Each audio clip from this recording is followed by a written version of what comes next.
light. Guard the doors both day and night. Passwords strong like shields of gold.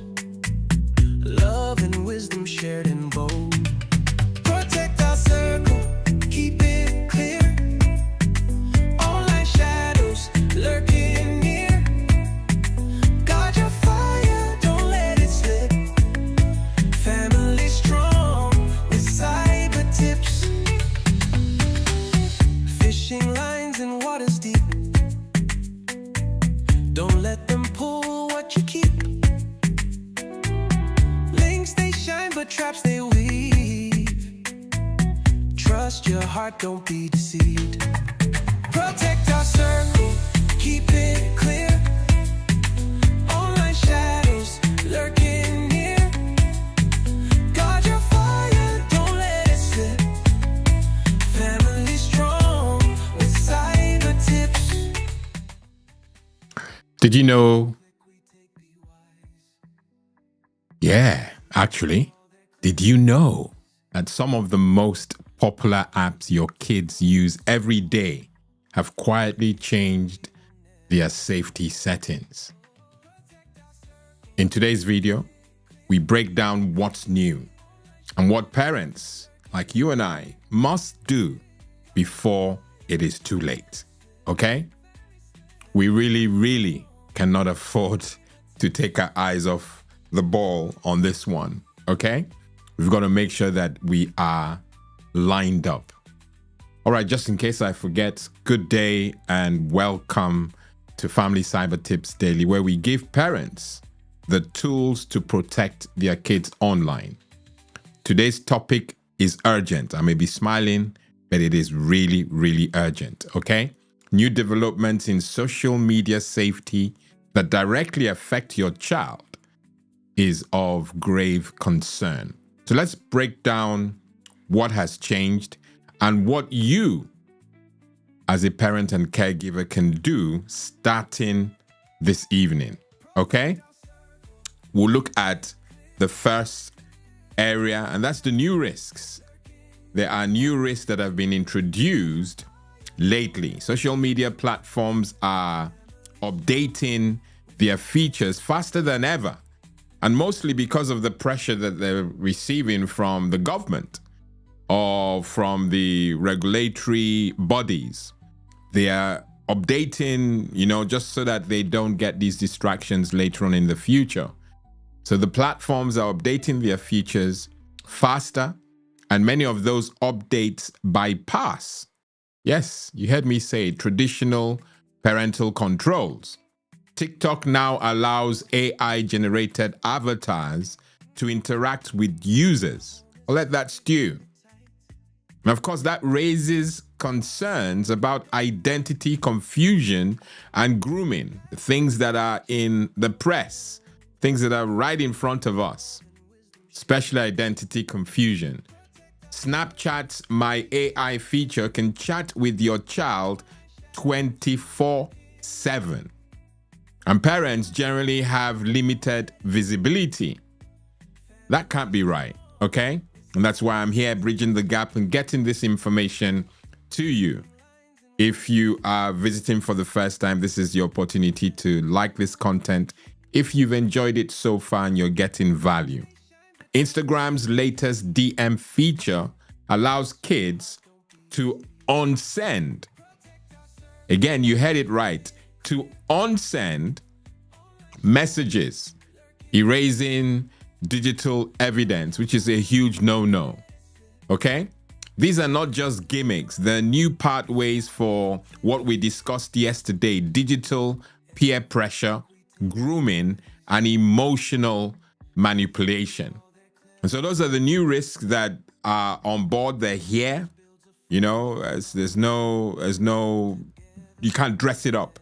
They're here. And what we endeavor to do on this platform is to make sure that you're in the know at all times.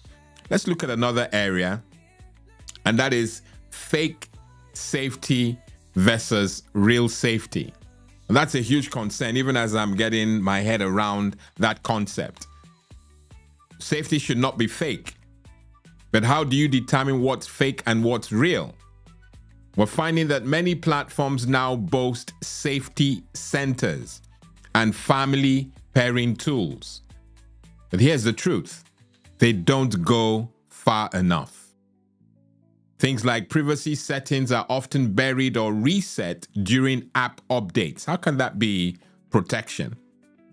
Because if you set these things, they're supposed to be set and forget.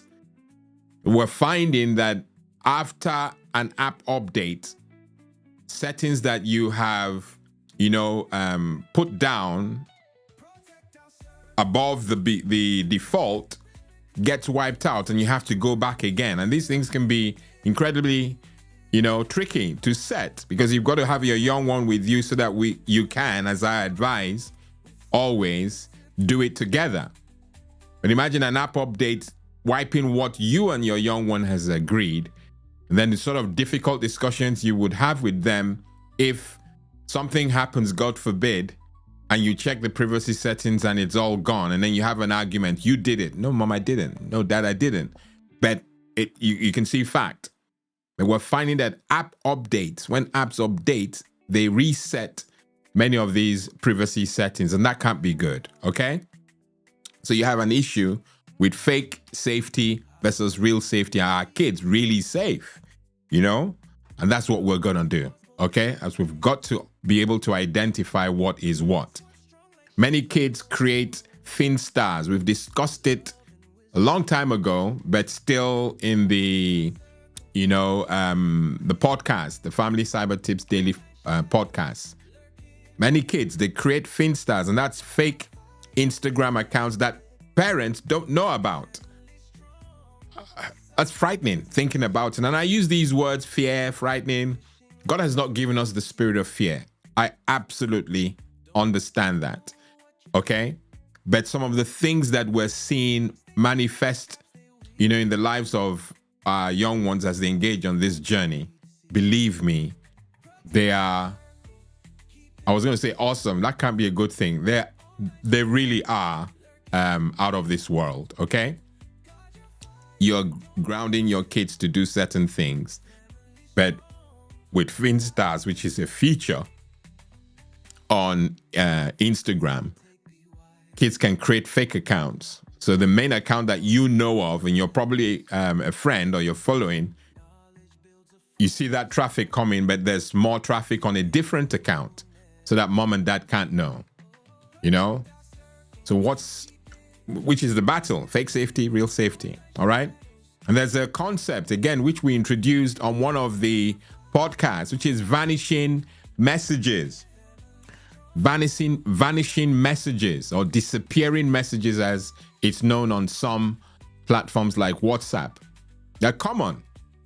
WhatsApp and Messenger. And we discussed at the time that some of the kids, the original design for vanishing messages was just to help store, clear storage so that you don't have lots of messages taking up your storage and you have to purchase. So messages will just disappear after they've been read and sufficiently spread. But now now we're finding on Snapchat and WhatsApp that you can tweak it so that it disappears at intervals. 10 minutes, 30 minutes, 3 hours, a day, a week. And if kids are allowing messages to disappear, there's no audit trail. As parents, we need to shift from just monitoring to mentoring. It's just something that we can't take for granted, okay? So if we are really engaging, the questions that we were asking before will change. So rather than ask, what are you doing online? Questions like, why are you doing what you're doing online? And with who? Dig deep.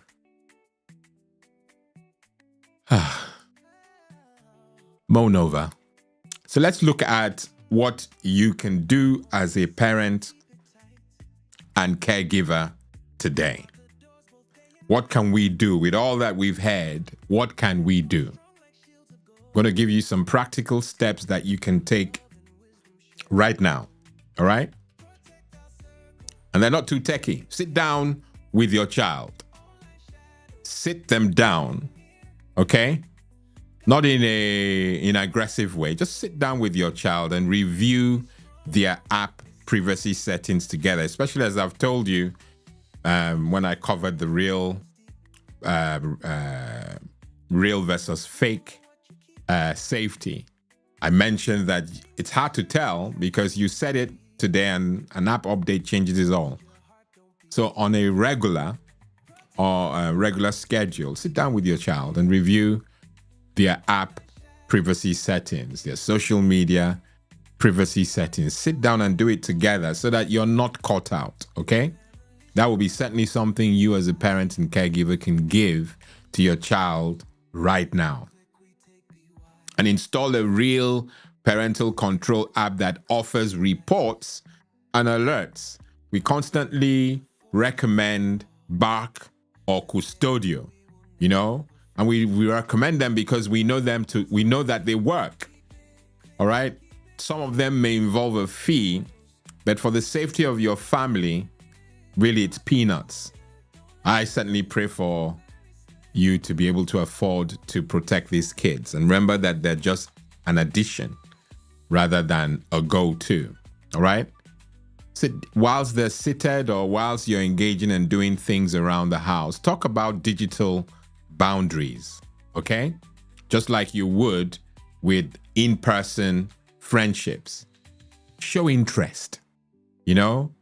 I was speaking to a very good and close family friend about how things have changed. Last time I saw her, things were bearable. But today, things are really, really, really bad. And if parents don't get involved, our kids have no hope. Okay? And I kind of reassured many of you that it's not hopeless. If your child has been stung and they're no longer really compliant at home, it's not the end of the world. Still do your little bit. Do your little bit. You know, at some point, you see the rewards, you see the positives, but don't give up. We've often joked that kids are not for Christmas. Kids are a lifetime. And I use the word kids. They're always going to be your children, you know? So you can't stop investing time in getting them walking right, you know, especially as it pertains to online engagements. Can even go as far as asking your church, you know, or school, or even community groups to host a cyber safety night. I had an opportunity the weekend gone, you know, to speak to people of faith, you know, suggesting collaboration opportunities, either via Zoom or in person, so that we can, you know, hit brains together and walk this thing out. And there's no way we leave those gatherings without having some benefit for the sake of our young ones, okay? So don't be shy. You can go to your church, the church folks or school or community groups, and instead of all the other things they do, which we also support because you've got to balance it offline and online, get them to do something about cyber safety, you know? And your schools may be a bit tight about it or rigid about it, but ultimately, if you make enough noise, or many of you make enough noise, it will happen, okay? Remember that you don't need to know everything. You know, I think that's become a little a thing that intimidates most parents. They believe that if they take their children on this cyber palaver, you know, that there's a demand on them to know everything. No, you just need to stay one step ahead, which is what we're doing. Bridging this gap so that when you have discussion with your kids, you're not far down the ladder. We're getting you up to a place where you and your child can have an informed discussion about cybersecurity. If you don't know as much as you need to know, then there's the intimidation. You feel you don't have enough to be a benefit in the discussion. You don't want to be seen in a bad light, which is really sad to hear, because we're talking about our kids. How can you be afraid of being vulnerable before your kids? If they know, in fact, don't we pray that our kids are more intelligent than we are? So it should be a celebration, okay? So take it from me, you don't need to know everything, just enough to stay one step ahead of them, okay? If this video opened your eyes, as I hope and pray that it did and does, because this is, what do they call that thing? It's green. It's for life. I'm giving you stuff that you can always, rejig and apply it or adapt it to the situation at home. So if it opened your eyes, please give it a thumbs up, and that's this one, not the other one, okay? And if you know a parent who thinks their children will never fall for the things that we've flagged, please share this video with them. Not to scare them. If it does, I pray that they'll be scared to do the right thing. When we do it together, we can build a safer digital future for our families. I've been your host, Lawrence Edem. Until tomorrow, 6 p.m. Sorry about that. God bless and goodbye.